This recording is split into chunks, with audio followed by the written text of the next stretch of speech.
Hola Jesús, bienvenido. ¿Qué tal, Gracias por Sixto? estar aquí. Un placer haber coincidido contigo en el pasado, donde tú estabas de profesor y yo de coordinador de Ujú. un curso muy interesante. Ahí te descubrí y luego te he visto en directo en varias conferencias donde siempre me impresionó tu oratoria, lo claro que lo tienes y cómo entiendes la inteligencia artificial. Para mí en LinkedIn eres uno de los referentes. Me divierte mucho y me parece súper retador todo lo que tú haces, o sea, desde construir un videojuego hasta coger logos y reinterpretarlos con personas, en el caso de aquella colección de Starbucks que me apasionó, y creo que estás justo en el límite de empezar a poner un pie en los 50 años y esa Ya fase de la estamos ahí en vida la raya. ya estás ahí, en la raya, efectivamente, o sea, un añito. Y estamos en ese momento donde mucha gente tiene muchas dudas. Hoy, sobre todo, quiero hablar contigo sobre inteligencia artificial. Y claro, lo que te han preguntado mil veces, pues no te lo voy a preguntar, es, ¿nos quitará el trabajo? Pues no quiero entrar en eso. Pero, ¿para ti la inteligencia artificial podría desempeñar cualquier empleo? No, cualquier empleo no. Pero es cierto que va a transformar mucho el mundo del empleo y va a hacer muchas tareas que a día de hoy requieren normalmente un trabajo bastante rutinario por parte de un ser humano, no van a ser necesarias. Y eso es una realidad del mundo del trabajo. Eh, También es cierto que esto nos parece ahora muy sorprendente porque nos está ocurriendo a nosotros, a nuestra generación, ¿no? Pero no es muy diferente de lo que pasó hace, yo me incorporé al mercado laboral en el año 92-94, era todavía medio pseudoadolescente prácticamente, y yo recuerdo que había oficinas donde no había todavía apenas ordenadores, había uno, dos ordenadores, tres ordenadores, y lo que había eran máquinas de escribir, y había gente que escribía, y los empleados que eran capaces de hacer 300 pulsaciones por minuto, como mi mujer, por ejemplo, que pues eran empleados muy valorados, porque cuando tenías que enviar una invitación a unos clientes había que hacerlo de esa manera, no es, o mandarlas a imprenta, no había otra forma. Esto ya te estoy hablando hace, pues eso, el año 92. 30 años, pero si nos retrotraemos un poquito más, yo utilizo mucho en mis conferencias una imagen que saqué de un estudio de arquitectura de Nueva York en los años 80, en el que aparecen aproximadamente unos 100 arquitectos trabajando en una planta. Y en los años 80 ser arquitecto era una profesión que tenía un cierto riesgo físico. Y claro, ahora lo pensamos, pero ¿cómo va a tener riesgo físico ser un arquitecto? Sí, es que en esa foto se ve perfectamente que de los 100 arquitectos no hay ni uno solo sentado en una silla. Los 100 están prácticamente tumbados encima de una mesa de dibujo que medía como 2 metros por 3 metros y están pintando planos de un rascacielos completamente de pie, inclinados sobre su propia espalda, trabajando así 8 o 10 horas al día. Luego se inventó AutoCAD y ya a día de hoy absolutamente ningún arquitecto, bueno, puede tener el riesgo que pueda tener por tener una mala silla en casa, pero no por estar 10 horas de pie con problemas en las piernas, de riego en las piernas y problemas de dolores de espalda, ¿no? Si nos retrotraemos un poquito más hasta los años 50, pues hay una serie muy famosa en televisión española, Las chicas del cable, pues era una profesión que en esa época además se adaptaba muy bien al perfil de la mujer de aquella época, por eso el título de la serie está tan bien puesto, ¿no? Porque eran normalmente mujeres muy jóvenes, o bien pues, todavía solteras, o bien pues con una familia, a lo mejor sin hijos a cargo, y entonces pues trabajaban fuera de casa también y trabajaban en esa profesión desapareció, ya no esperamos que cuando yo llamo a mi madre se ponga entre medias un operador o una operadora y me conecte cuando yo llamo a mi madre, póngame con mi madre, Manoli, la de Alcobendas, no, pues eso ya no ocurre, ¿no? Pero si nos retrotraemos incluso más y más y más y más, esto ha pasado, pero muchísimas más veces. Yo utilizo también algunas veces en mis conferencias un ejemplo.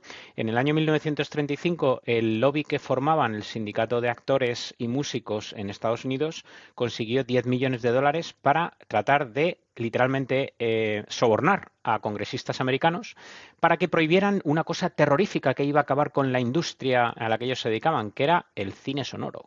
Gracias a Dios, a pesar de que se gastaron los 10 millones, no consiguieron que el Congreso de los Estados Unidos prohibiera el cine sonoro, porque si lo hubieran prohibido no estaríamos donde estamos a día de hoy.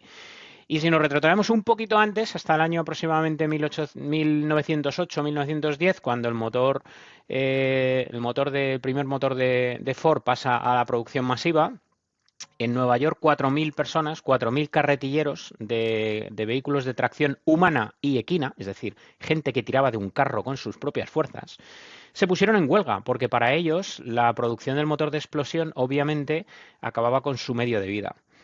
Y era cierto, es que era cierto, si no protestaban por protestar, protestaban porque tenían razón. Lo que ellos no eran capaces de ver, y es algo que nos ocurre recurrentemente en todos estos casos que estoy contando, es que el ser humano que se ve afectado por este tipo de transformaciones nunca es capaz de ver más allá, solo es capaz de ver de lo que le afecta a él, a su forma de vivir, a su forma de ganarse la vida, pero nunca es capaz de imaginar que esa tecnología podría ser una nueva forma para él de ganarse la vida completamente diferente, con muchísimo menos esfuerzo o con otras capacidades y, por supuesto, el beneficio que puede traer para la humanidad, porque yo creo que después de la invención del fuego, la rueda y la electricidad, la energía de motor de vapor, el motor de explosión es probablemente la invención que más beneficio ha traído para la humanidad, ¿no? Por la cual el mundo ha podido convertirse en lo que es a día de hoy. Sin embargo, en 1910 unos tipos veían aquello como una auténtica hecatombe. Pues eso es la sensación que yo tengo ahora. Tengo la sensación simplemente que nuestra generación, es verdad que hemos vivido una evolución tecnológica, sobre todo en la informática, muy, muy importante durante las últimas 3 décadas, pero es verdad que no habíamos visto esa disrupción probablemente desde que desaparecieron las máquinas de escribir, ¿no? Y yo recuerdo personas, cuando yo era chaval, con el año 94, 95, yo recuerdo que uno de los negocios con más éxito para montar, si tenías dinero en España, era montar una academia de ofimática. De hecho, recordaréis, todos los que estéis oyendo esto, seguro que somos la misma generación, o sea que lo recordáis perfectamente, era uno de los negocios más provechosos, te apuntabas o a inglés o a ofimática. Y eso fue después de que la gente se apuntara a mecanografía, que era de lo que iban las academias anteriormente, ¿no? Entonces, ahora a día de hoy, mis hijos, que desde que van pequeños al colegio les toca entregar trabajos en Word, en PowerPoint, lo que sea, ellos no han ido a ninguna academia, ¿no? Las herramientas son tan naturales que ya ha dejado de hacer falta ir a una academia para aprender a hacer una presentación en PowerPoint, ¿no? Pero yo creo que no hemos vivido eso. Y como no lo hemos vivido, esta situación puntual, este momento concreto en la que sí que de verdad todo el mundo es consciente de que va a hacer falta un upskilling, que llaman en inglés, ¿no? Una mejora de nuestros propios skills actuales o una inmersión en skills que nunca hemos explorado, va a ocurrir.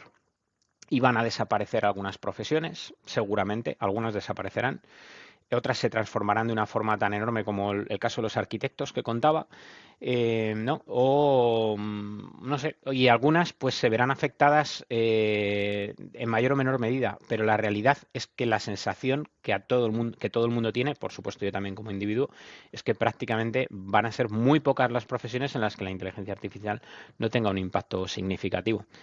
Y eso es un poco mi forma de verlo, ¿no? ¿Esto quiere decir que estamos ante un apocalipsis? Yo, para nada. O sea, tú me conoces, decías antes que veías mi contenido en LinkedIn. Yo, mi contenido en LinkedIn es súper positivo a este respecto. Intento enseñar todos los días cosas que cualquier otro, si lo puedo hacer yo, lo puede hacer cualquier otro. Yo tengo unos skills, obviamente, técnicos y tal, pero intento siempre simplificarlo hasta el punto de que cualquier otro pueda ser capaz de experimentar lo mismo. Doy los enlaces a los sitios en los que entro, cuento las cosas positivas, las cosas negativas de cada cosa que pruebo y yo creo que cualquiera, está al alcance de cualquiera. De hecho, una de las cosas que suelo recomendar también mucho es que creo que hay que ser como esos arquitectos que yo contaba antes, ¿no? Hay que intentar estar en el principio del incremento de la curva de aprendizaje. ¿Por qué?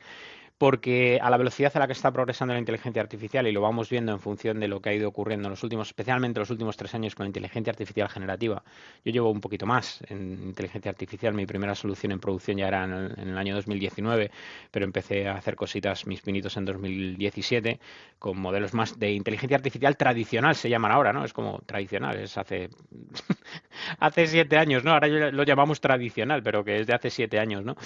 Y ya te digo, en estos últimos 3 años, sobre todo, pues han cambiado mucho las cosas y la curva de aprendizaje ahora mismo todavía es una curva muy asumible por cualquiera que tenga ganas, obviamente, que tenga ganas de aprender, que tenga capacidad de aprender. Es una curva que todavía es muy, muy surfeable, que diríamos, ¿no? Es algo a lo que te puedes subir. Ahora, si te esperas a 7, 8 años, porque ahora mismo donde estás cómodo, todavía no te han movido la silla de ninguna manera, ni la inteligencia artificial parece que no te ha movido la silla de ninguna manera, A lo mejor en 4 o 5 años las cosas van a tal velocidad que directamente no te van a ofrecer formarte ni vas a tener oportunidad de formarte, sino que a lo mejor va a llegar alguien de fuera, le van a ofrecer más dinero que a ti por hacer lo mismo. Esto es una frase que se ha popularizado mucho en redes. Yo empecé a utilizarla hace más de 2 años, de hecho por ahí está publicado el contenido y a veces he retado a gente a que encuentre si hay alguien que lo ha publicado antes. Y es que en realidad la inteligencia artificial no te va a quitar el trabajo. Lo que te va a quitar el trabajo en el corto plazo va a ser otra persona que sepa más de inteligencia artificial que tú. Estoy 100% de acuerdo con esa afirmación. Eh, en tu uso de la inteligencia artificial tan intenso que haces cada día o cada semana, ¿tú has detectado que la inteligencia artificial tiene capacidades humanas? Por ejemplo, creatividad, improvisación, sensibilidad. ¿Has notado alguna de esas capacidades? La respuesta sería muy... Sí, no. Y me explico, ¿vale? Características humanas, está aprendiendo de contenido humano. Entonces, está aprendiendo de contenido a día de hoy. Mañana igual aprende de contenido 100% sintético y ya habrá algunas que estén entrenadas en el futuro con contenido 100% sintético, pero a día de hoy aprenden de contenido humano. Entonces, ¿es capaz de darle ese tipo de sensibilidad que le damos los humanos? Pues depende muy mucho de cómo a veces interactúes con la inteligencia artificial. Yo en algunos de mis contenidos he conseguido efectos que cuando he dicho esto está hecho con inteligencia artificial y está hecho en solo 6 horas, la gente no se lo podía creer. Recuerdo, tú hablabas antes de un contenido que hice para Starbucks, pues en ese mismo periodo de tiempo, cuando empezamos a trabajar con Starbucks, nos propusieron un reto que era hacer un prototipo de un anuncio comercial de Starbucks. Y se podría hacer. ¿Hasta dónde podríamos llegar? Muchas de las cosas que me proponen es, Jesús, queremos saber hasta dónde se puede llegar. Bueno, pues en 6 horas les enseñé un prototipo en el que yo recordaba una historia mía personal de haber viajado a Seattle con Microsoft. El primer café de Starbucks está en Seattle, en una calle muy estrechita que se llama Pike Market. Entonces, es una calle muy estrechita del antiguo downtown de Seattle y está justo enfrente de la bahía de Seattle, ¿no? Y que es donde se supone que estaban estos seres mitológicos, ¿no? Las sirenas, y por eso el logo de Starbucks es una sirena con dos colas, ¿no? Entonces, yo recuerdo una experiencia muy personal, muy sensorial, que es que yo iba por la mañana al mercado, porque es el mejor momento cuando están abriendo el mercado, a las 6 de la mañana. Este Starbucks lleva abriendo desde el año 1971 a las 6 de la mañana todos los días, sin interrupción. Y cuando tú vas allí a las 6 de la mañana y abren la puerta, lo que ocurre es que muelen todo el café para los primeros servicios y ponen la cafetera. Y entonces automáticamente toda la calle entera se impregna del olor a café recién molido y a café recién hecho, ¿no? A mí se me ocurrió, si a mí eso me impresionaba sensorialmente, ¿qué ocurriría si fuera una de las sirenas de la bahía, ¿no? Las que oliera el café? Y entonces, ¿qué esa sirena qué haría? Pues salía del agua y salía a probar su primer Starbucks. Con esa idea así pillada con palillos, empiezo a trabajar con una inteligencia artificial para que me ayude a construir un guión, porque yo no soy director de cine, con lo cual no tengo ni puñetera idea de cómo hacer un anuncio de televisión, no tengo ni idea cómo hay que dividir los tiempos, si las secuencias tienen que ser así, asao, cómo tengo que hacer las tomas, no tengo ni idea. Entonces empiezo a utilizar una inteligencia artificial para que me describa primero qué tengo que pedirle a otra inteligencia artificial para tener las imágenes. Obtengo las imágenes, cuando tengo las imágenes empiezo a animarlas, pero tampoco sé cómo describir el tipo de efecto que yo creo que, o si a lo mejor hay una forma mejor de describirlo, tengo que hacer una elipsis en el anuncio y tengo que pasar del día a la noche. Tampoco sé muy bien cómo, o sea, como aficionado al cine puedo tener una idea de cómo hacerlo, pero la realidad es que no sé ni siquiera cómo describirlo para explicárselo a una inteligencia artificial que sea capaz de crear un vídeo. Y cuando termino con todo eso, lo monto todo junto en una herramienta, le pongo una música también creada con inteligencia artificial, que es una guitarra con un piano debajo súper emotivo, lo monto todo junto y lo pongo en pantalla y la gente con la piel de gallina. Literalmente pasamos de discutir sobre si el anuncio tiene sentido a si elegimos a una modelo pelirroja o elegimos a una modelo rubia o morena o cuando vamos al mercado asiático cambiamos de modelo, ¿no? O sea, un plano completamente diferente de discusión. Pero lo mejor no es eso, lo mejor es que la gente de la agencia me dice, mira Jesús, es que a veces en 6 horas no nos ponemos de acuerdo ni en el color de los post-its. Para la reunión que vamos a tener de ideación. Dice, ya no te digo nada, tener un prototipo de algo en 6 horas con este nivel de calidad, que obviamente no es un nivel de calidad producción cinematográfica, 4K ni nada por el estilo, pero que nos enseña cómo podría ser el anuncio con un nivel de detalle absolutamente increíble en un periodo de tiempo. Entonces, cuando ves esas cosas es cuando dices, pues tiene emotividad, pues Pues es que está entrenada con las emociones y los contenidos creados por otros seres humanos, con lo cual a veces eso se puede extraer. Obviamente hay que tener también tú como persona que dirige el barco, que eres al final el que maneja la inteligencia artificial, la sensibilidad para escoger esos planos, esas cosas, esos vídeos y no quedarte solo con lo primero que te devuelve. Yo digo siempre que si te gusta el primer resultado que te devuelve una inteligencia artificial, o bien no tienes criterio o bien no tienes requisitos. O las dos cosas. Ni tienes criterio ni requisitos. Porque si te gusta lo primero que te ha devuelto una inteligencia artificial es que normalmente partes no desde cero, desde -100. Entonces es normal que te guste. Pero en cuanto empiezas a tener un poquito de criterio y le pides cualquier cosa sobre marketing y tal, y te da el primer resultado y sabes de marketing y dices, bueno, pues esto más o menos me ayuda, me soluciona todo esto, pero esto está mal, esto quita, aquí copia, aquí hay que profundizar. Pues es un poco la sensación que tienes. Entonces, a tu pregunta, ¿esto puede añadirle capacidades y sentimientos humanos? Bueno, si tú eres el que pilota el timón y tienes esos sentimientos humanos, lo que tienes que aprender fundamentalmente es que para trabajar con inteligencia artificial hay que pensar de forma inversa, como lo hacemos. Y me explico. Esto es un concepto muy importante, yo explico siempre en mis clases. Esto es importantísimo. La forma en que el ser humano ha evolucionado durante toda nuestra historia, desde que seguramente andábamos a cuatro patas o estábamos subidos a un árbol, es que la forma de pensar es incremental. Nosotros tenemos una pequeña idea, esa idea la vamos mejorando, la vamos enriqueciendo, le damos 20.000 vueltas, a veces la compartimos con otros, recibimos feedback, tal, le damos la vuelta, no sé qué, la vamos puliendo, le quitamos las aristas, no sé qué, y al final tenemos nuestra idea. Bueno, pues así no es como funciona trabajar con inteligencia artificial, es que de hecho es todo lo contrario. Lo que una inteligencia artificial te va a dar a partir de muy poquitos requisitos, muy poquita información, son resultados finales, pero te va a dar miles si tú quieres. Entonces, tienes que cambiar la forma de pensar y en lugar de hacer las cosas de forma incremental, tienes que hacerla de forma decremental. Y me explico. Te va a devolver, por ejemplo, estás buscando un diseño para una web y lo que estás buscando son look and feels. Yo he hecho esto en Microsoft y antes de Microsoft durante muchísimo tiempo. He sido el líder de equipos de experiencia de usuario y una de las partes más difíciles era convencer a los clientes de que tienen que elegir un determinado diseño antes de que nos pongamos a hacer las pantallas en calidad final, porque si no el trabajo es eterno.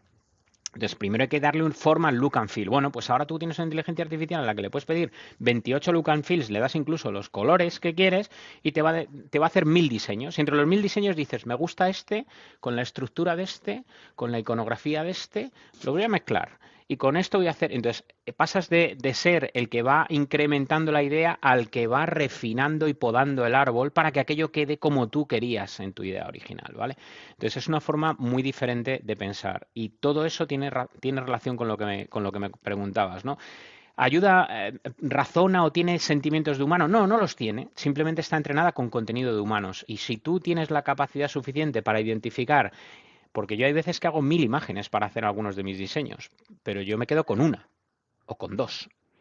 Entonces, si tú tienes esa capacidad, que normalmente son skills que ya tienes aprendidos por tu propia profesión, para discriminar, esta es la buena, entre 1000 imágenes, esta es la buena, y esta la tengo que mezclar con esta, y le tengo que dar el enfoque de esto, y lo tengo que combinar con esto, y tengo que obtener esto y esto, entonces sí se parecerá mucho al trabajo de un ser humano. Fantástica respuesta. ¿Tú crees que la inteligencia artificial está esperando a que le pongamos prompts para evolucionar y aprender? ¿O mientras nadie la está utilizando, ella trabaja, ella cobra vida y está relacionando a un usuario con el otro y sacando conclusiones y en un proceso continuo de aprendizaje? ¿O está esperando que vengas tú a preguntarle cosas? Bueno, al menos actualmente las inteligencias artificiales no se entrenan solas.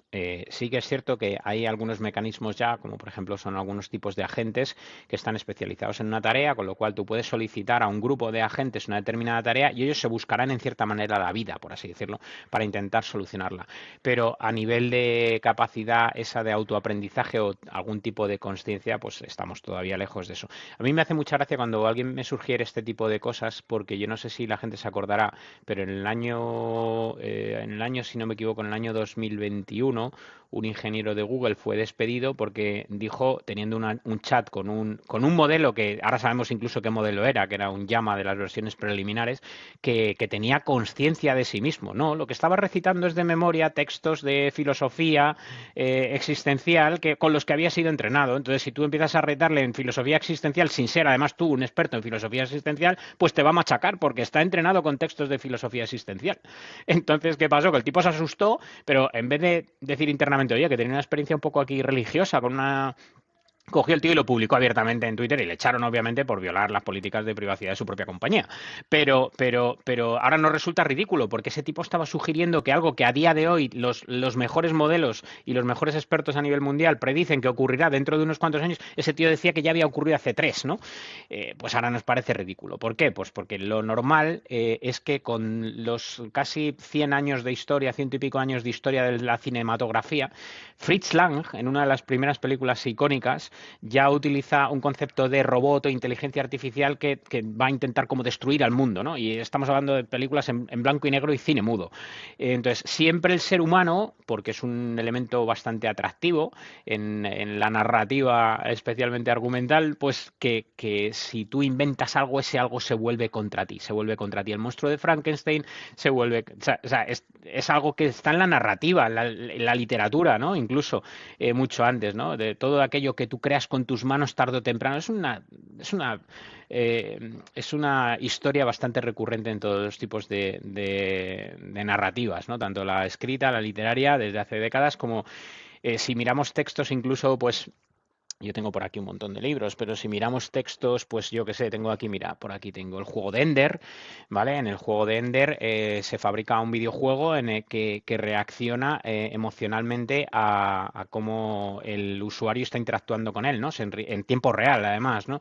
Tendré por aquí seguro Yo Robot, en alguna de estas estanterías tengo Yo Robot seguro, no lo veo, aquí está. Tengo Yo Robot. Bueno, pues esto está escrito en el año 1956. Aquí el amigo Isaac Asimov describe cosas que parecen escritas la semana pasada. No sé si hay alguien que lo ha leído o lo leyó de muy joven. Yo lo leí de muy joven, no me enteré de nada, solo iba a decir un carajo. No me enteré de nada, literalmente, y ahora lo he podido releer en español. Además, me ha fascinado porque el nivel de detalle de algunos de las paradojas que describe son absolutamente increíbles. O sea, describe, por ejemplo, la paradoja de un ser humano enamorándose de su cuidador, describe la paradoja de un robot que entiende que si él es capaz que si él es más inteligente que los seres humanos, es imposible que los seres humanos le hayan creado a él, sino que él ha debido ser creado por un ser superior y entonces crea una religión. O sea, es absolutamente increíble el nivel de una persona que en el año 1956, cuando literalmente estaban celebrándose los primeros campus para hablar de eso que se llamaba inteligencia artificial, fuera capaz de describir este tipo de cosas con el nivel de detalle. Ya os digo, si lo queréis revisitar, me ha parecido una compra increíble, la compré hace unos meses para el verano pasado en la Casa del Libro y me pareció una de las mejores compras que he hecho en tiempo porque realmente es una de esas cosas que no revisitas si no has tenido la inquietud. Entonces, ahora con todo esto que está ocurriendo, mi sensación, pues es que vamos hacia una inteligencia cada vez con más capacidades, cada vez más autónoma, sí. Incluso en algún momento en el tiempo todo el mundo predice que encontraremos una inteligencia artificial que sea capaz de tener eh, una cierta, no sé si llamarlo conciencia, pero sí un entendimiento de qué es lo que está haciendo hasta un punto diferente y eso seguramente pues va a permitirnos trabajar con ella en otro plano, en otro nivel. Incluso en este libro del que yo hablaba, uno de los últimos capítulos, también habla sobre esta circunstancia en la que los expertos en física no discuten entre ellos, básicamente preguntan y cuando obtienen la respuesta luego empiezan a trabajar a partir de la respuesta, ¿no? Que es un poco lo que hacemos ahora a día de hoy nosotros mismos, ¿no? Tú tienes idea de cómo hacer un plan de marketing del que hablaba antes, ¿no? Pues le pides que te haga el draft, te ha solucionado a lo mejor 8 o 10 horas de research, no sé cuántas horas de ponerlo negro sobre blanco y tal, y luego ya de ahí para adelante tú le pones aquí, le tuneas, quitas aquí, podas aquí, añades acá, y te has quitado 3 días de curro, ¿no? Yo recuerdo la primera vez que un manager que tuve me pidió un plan para un producto y me lo pidió para el día siguiente y dije, estás loco, me va a llevar una semana hacer esto y tal. Claro, ahora sí podría tenerlo al día siguiente, no lo tendría fino del todo, pero desde luego tendría muchísimo más de lo que podría tener hace 5 o 6 años, ¿no? Entonces, es lo que te digo, yo creo que no estamos ni siquiera cerca todavía. Además, tampoco tengo la sensación de que en el momento que una inteligencia artificial sea capaz de entender, soy artificial y tengo estas capacidades. y si alguien apaga mi botón, me apago. Eso no me lleva a concluir, por alguna extraña razón, que si la apagas vaya a intentar hackear la red mundial de no sé qué para no apagarse. O sea, no, yo creo que estamos lejísimos de eso y por mi parte, yo coincido más con las opiniones que tienen personas tipo como Jan LeCun y que tienen una visión muchísimo más positiva sobre la inteligencia artificial y que en ningún momento piensan que esto pueda implicar su desarrollo, pueda implicar, no sé, una especie de hecatombe mundial o algo así. Lo que sí que es cierto, y eso hay que ser absolutamente consciente, es que vamos a llegar a un punto en el que los seres humanos en algunas tareas no vamos a poder competir con las inteligencias artificiales. ¿Cuál es ese punto? Por ejemplo, la ciberseguridad. A día de hoy, y nosotros desde Microsoft pues ya hay un centro mundial de ciberseguridad que es una auténtica pasada a visitar porque te das cuenta de lo que no sabes en tu día a día, es los millones de ataques que ocurren, ¿no? En el mundo, provocados pues por bots. A día de hoy, bots que son básicamente rutinas que tratan de clonarse constantemente y reproducirse constantemente, ¿no? Y son detectadas en tiempo real prácticamente y se interceptan y se bloquean entradas y IPs y servidores y tal en tiempo real por estos mecanismos de ciberseguridad. Lo que sí que es seguro es que la inteligencia artificial puede ser usada para malos fines, eso es absolutamente obvio, ¿no? Habrá alguien que intente escamear a otro y que ahí va a haber muchos riesgos que va a haber que intentar mitigar. Pero la realidad de todo esto es que lo que no puedes hacer es decir, bueno, como va a haber gente que lo va a utilizar para el mal, no sigamos investigando, porque la única solución será que sea controlado por otra inteligencia artificial mejor. O sea, que no va a existir la posibilidad de luchar en ese sentido, de intentar apagar fuegos echando agua con un dedal, ¿no? Cuando el otro tiene un lanzallamas. O sea, no, o sea, tú tienes una manguera de agua o no vas a pagar. Esto funciona igual, pues en el sentido simbólico, ¿no? Funciona igual con la inteligencia artificial. Si hay herramientas de inteligencia artificial que se empiezan a desarrollar en el futuro y que puedan utilizarse para hacer scam y problemas de hacking, pues obviamente como no tengas otras herramientas que sirvan como cortafuegos de esas y que también funcionen al mismo nivel de conocimiento, pues va a ser muy complicado. Entonces, no sé si he contestado mucho tu pregunta o he abierto muchísimas más, No, pero, sí, sí, pero es la sensación que tengo. yo creo que está contestada.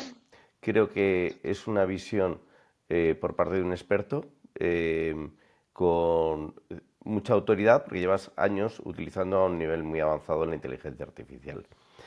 ¿Cómo aprende alguien de inteligencia artificial? No, ¿Cómo alguien que no pues es técnico? mucho más sencillo de lo que nos creemos. El tema es que, bueno, primero vivimos en la era de la información. O sea, hay decenas, literalmente decenas, si no centenas de sitios que podéis visitar tanto en YouTube, cuentas que podéis seguir en Twitter, cuentas que podéis seguir en LinkedIn. No voy a decir ni siquiera que sigan la mía, pero yo trato de hacer un contenido que sea para alguien que parte incluso de cero. Muchas veces explico literalmente el paso a paso, cómo hacer esto y después esto otro. Em, Hay miles de formas de aprender. Esto no es como, yo recuerdo cuando estábamos hablando para gente de nuestra generación. Pues, joder, cuando tenías un examen tenías que ir a una biblioteca o tus padres te compraban una enciclopedia en casa, que por eso había una profesión también que eran vendedores de enciclopedias. No vemos muchos últimamente, ¿verdad? Por la calle. Pues a mi casa llamaban periódicamente vendedores de enciclopedias, que venían a vendernos la enciclopedia. Pues cuando no tenías información y tu profesor te mandaba no sé qué, la única forma de averiguarlo era irte a la biblioteca de tu pueblo o de tu ciudad, o a veces tenías que visitar una más grande en una ciudad más grande porque no encontrabas la información necesaria para hacer eso. Bueno, pues es que esto es así. A día de hoy vivimos la era de la información. Es que entráis en YouTube y ahí buscáis de la temática que queráis y tenéis un manual prácticamente de todo y además hay gente que incluso compite. Yo no suelo competir en esto, yo lo hago cuando puedo investigarlo, intento hacerlo con más nivel de detalle y con un lenguaje que todo el mundo pueda entender.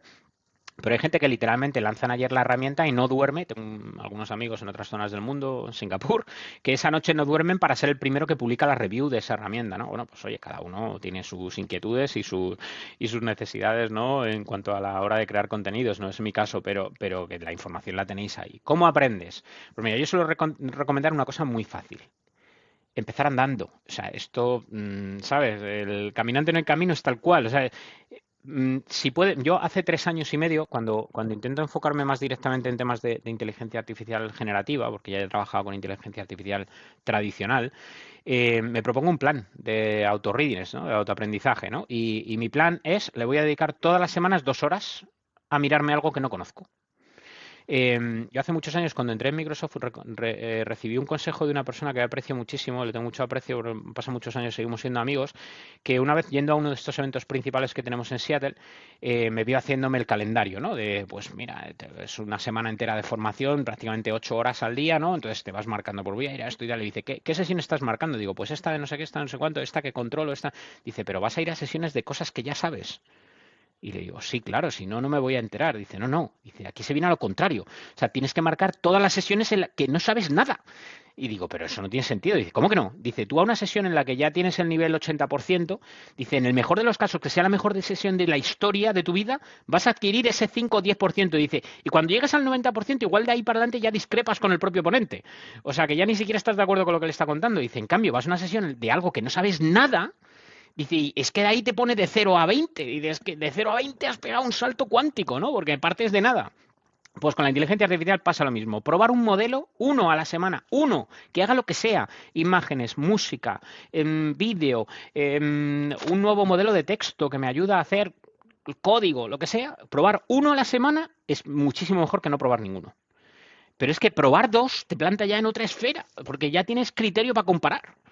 Entonces pruebas 2 a la semana que hacen lo mismo y dices, joder, pues este obviamente es mejor que este. O para imágenes que son ilustraciones, este me viene muy bien, pero para imágenes fotorrealistas este es la leche. Entonces, probar uno es bueno, probar dos es la leche. Ya, si pruebas tres, ya te plantas vamos, en el top 1%, ya te lo digo yo, si haces eso a la semana. ¿Qué ha pasado conmigo? Que yo empecé con esto hace más o menos 3 años, he probado de media 2, 3, 4, a veces 5 modelos a la semana y a día de hoy pues he probado casi unos 350, 400 modelos, que no son muchos, que igual alguien se piensa que son muchos. Es que igual hay 1500 o 1800, solo, si no me equivoco, el otro día en Azure me parece que había como, bueno, no quiero decir ni siquiera el número porque me parece que me va a salir estratosférico, pero salían como 10.000. Entonces,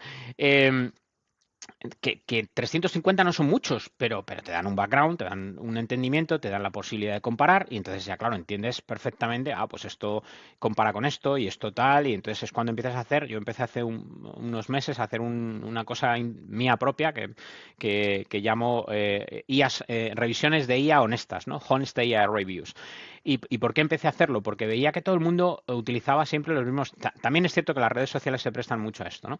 Y es que la gente pues utiliza la típico hook, ¿no? El típico gancho ahí de la profesión no sé qué está muerta, Hollywood está condenado a extinguirse, esto va a matar a no sé quién, ¿no? Los enterradores, ¿no? Que digo yo, pues esto están todo el día enterrando gente, enterrando productos y enterrando industrias y de todo, ¿no? Bueno, yo trato de huir mucho de eso, entonces lo que hago es intentar hacer reviews sobre cosas que pruebo, pero de forma muy honesta. Oye, esto funciona bien, esto funciona regulero, esto le falta no sé cuánto, esto tal. Obviamente, cuando puedes hacer eso es cuando has visto muchos modelos y ya tienes cierto criterio, cierto background que te permite hacerlo, ¿no? Pero siempre de una forma positiva. Ninguno de los modelos que pruebo es malo, porque si no lo probaría, lo habría descartado casi de raíz, ¿no? Son todos muy buenos, pero claro, cuando te pones a probar 10 modelos de vídeo todos juntos, pues te das cuenta que unos hacen mejor unas cosas que otros, ¿no? Y eso es una cosa obvia. Pero siempre desde la positividad, porque me parece que prácticamente todos los modelos que he podido probar en todos ellos, en su momento, en el momento en el que los he podido probar, eran increíbles, hacían algo completamente estratosférico. Entonces, volviendo a tu pregunta, ¿cómo empezar en esto? Empezar dando un paso. Y el paso es probar algo.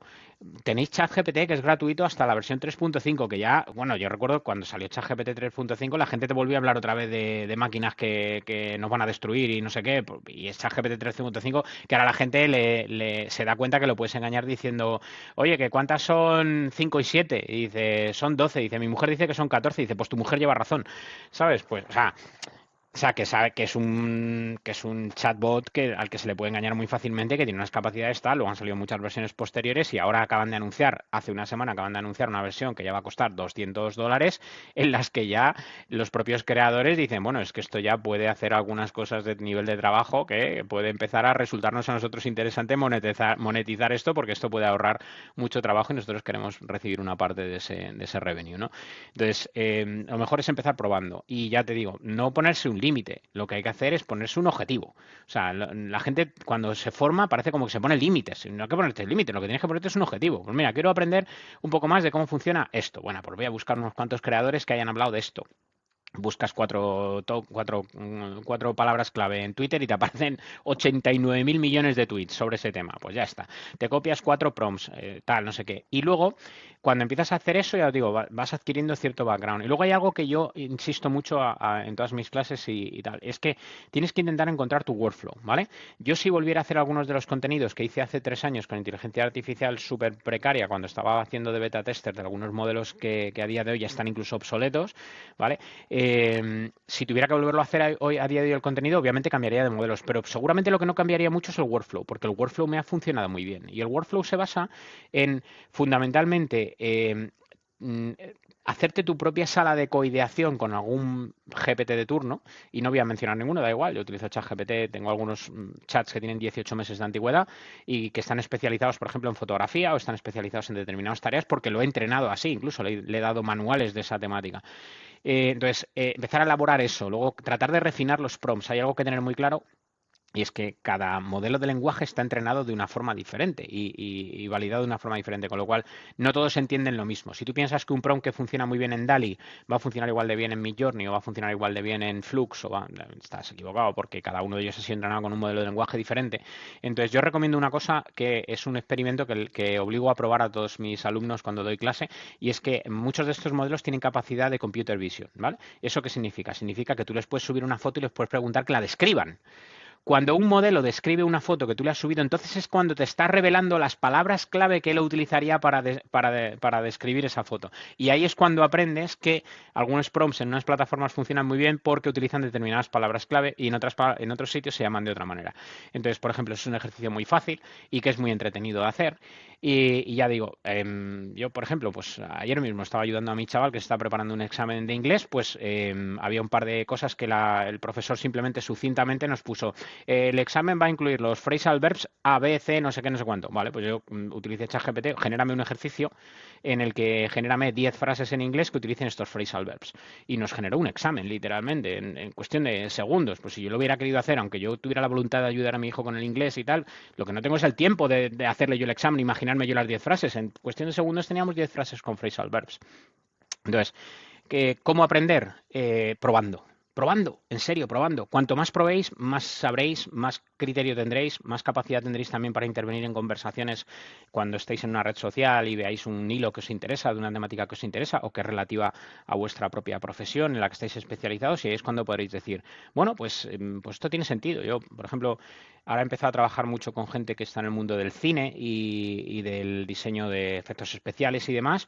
Y claro, yo soy un profano, yo soy simplemente usuario de películas de ciencia ficción, pero no me entiendo nada.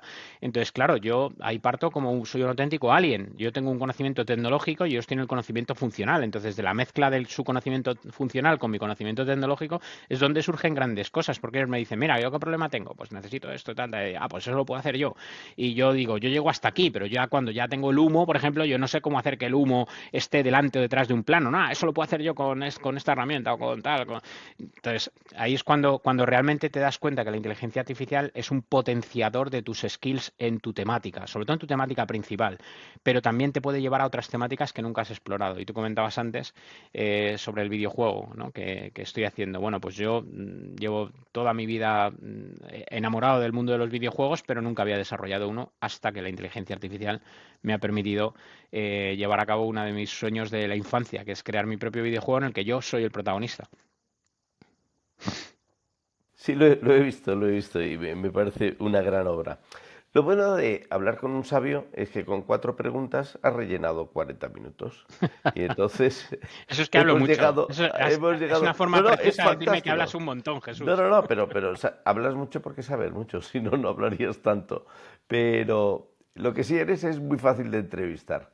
Así es que agradecerte mucho tu tiempo, Nada, que nada, hayas nada que agradecer. Un compartido placer. con nosotros tus experiencias y tus consejos y hasta siempre.